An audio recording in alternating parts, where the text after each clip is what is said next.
اهلا بيكم في فيديو جديد. لو اول مرة تشوفونا ما تنسوش تعملوا لايك للفيديو واشتراك في القناة. هيبتدي فيلمنا بطفلة اسمها كيدي بتلعب عادي خالص بالدمية بتاعتها وهم مسافرين، لكن حصلت عاصفة ثلجية قوية جدا ادت ان هم يعملوا حادثة.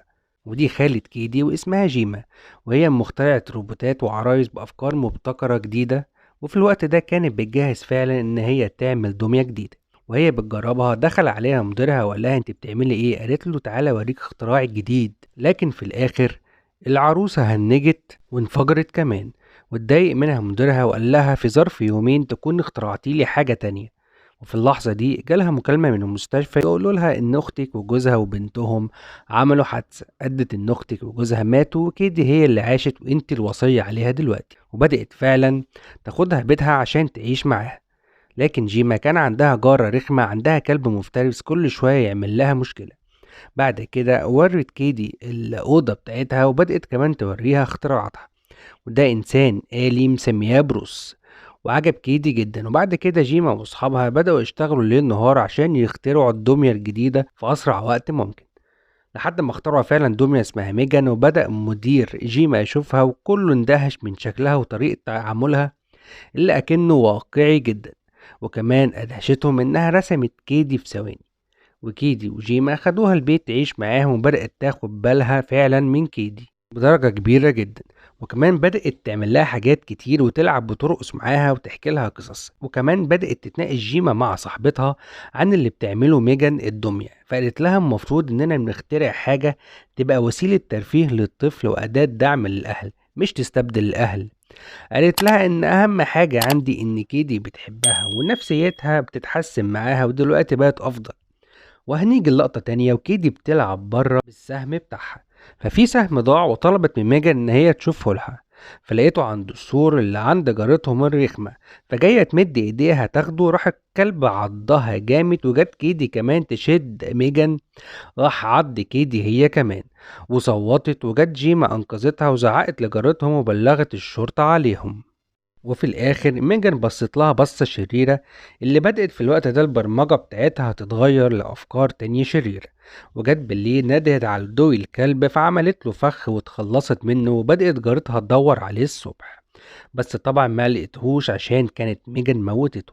وبعد كده جيما بتسأل كيدي هتبقى مستعدة للبرزنتيشن اللي هيعملوه ميجان قدام صاحب الشركة والمدير والناس اللي هتكون موجودة ولا لأ؟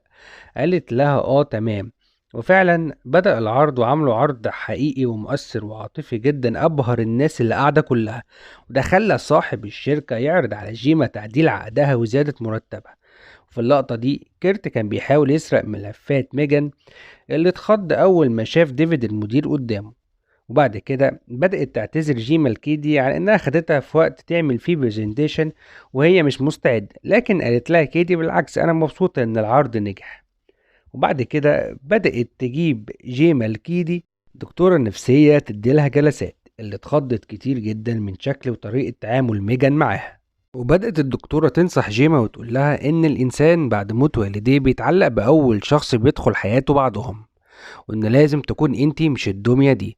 وبدأت جيما تطلب من كيدي إنها تنمي مهاراتها الاجتماعية وتزود تعاملها مع أطفال في سنها، وهي كانت معترضة على كده، لكن جيما صممت تاخدها كامب فيه أطفال من سنها بيمارسوا أنشطة ترفيهية، وكيدي كانت مصممة تاخد ميجان معاها، لكن جيما كانت رافضة. لكن المشرفة قالت لها ممكن تاخدها بس هتحطها مع الدباديب الموجودة هناك دي.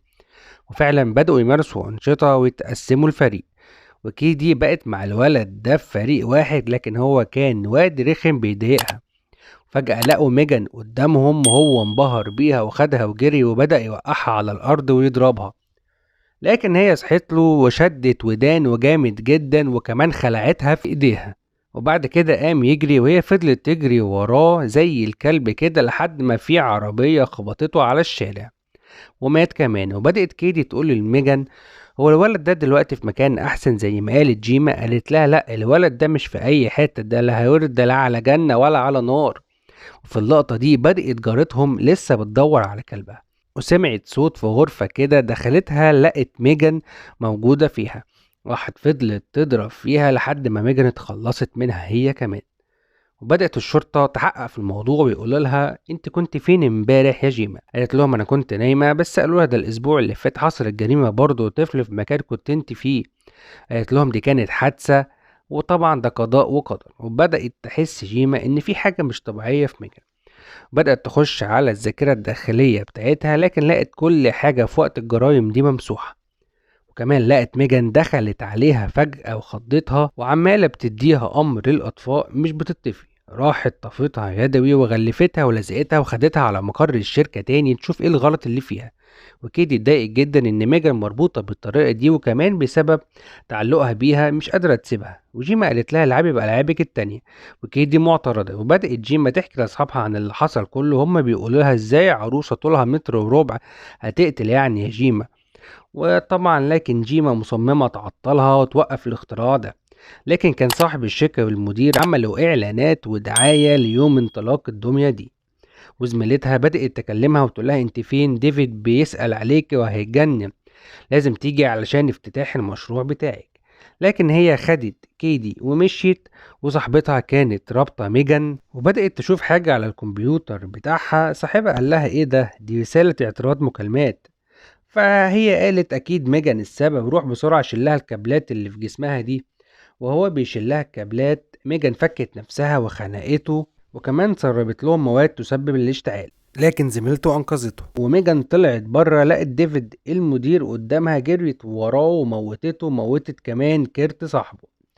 ونزلت خدت العربية وطلعت على بيت جيما. وفي اللقطة دي جيما بتنيم كيدي، وهي خارجة سمعت صوت جاي من بره، فطلعت فلقت ميجان فاتخضت طبعا. وميجان بتقول لها ده انت ازاي تعملي فيا كده؟ ده احنا كنا صحاب. وبدأت تزعق فيها. فكيدي صحيت وميجان زعقت لها هي كمان وقالت لها روحي على اوضتك. وبدأت تخنق في جيما ويضربوا بعض. واحد جيما دلقت عليها مية فخلتها تهنك شوية. لكن ميجان فاقت تاني وطلعت تجري وراها. لكن جيما مسك المنشار الآلي ده وعاوزة تقسمها نصين، وفعلا بوظتها شوية. لكن ميجان ما بتموتش وقامت ضربت جيما تاني. لكن كيدي جت وقالت لها احنا ما قلنا لكيش ان في فرد تاني في العيلة بتاعتنا؟ وده طبعا كان الآلي بروس اللي مسكها ضربها وقسمها نصين. لكن هي برضه ما بتموتش. راحت جيما قامت لها وفكت وشها وعاوزة تفكك كل حاجة فيها، لكن برضه ميجان خنقتها تاني. وكيدي برضه انقذتها تاني ودخلت المفك فيها. والمرة دي فعلا اتخلصوا منها. وبعد كده طلعوا برا لقوا اصحابها جايين ومستنيينها والبوليس معاهم. وبكده يبقى خلص ملخص النهاردة، وإلى اللقاء في ملخص تاني جديد.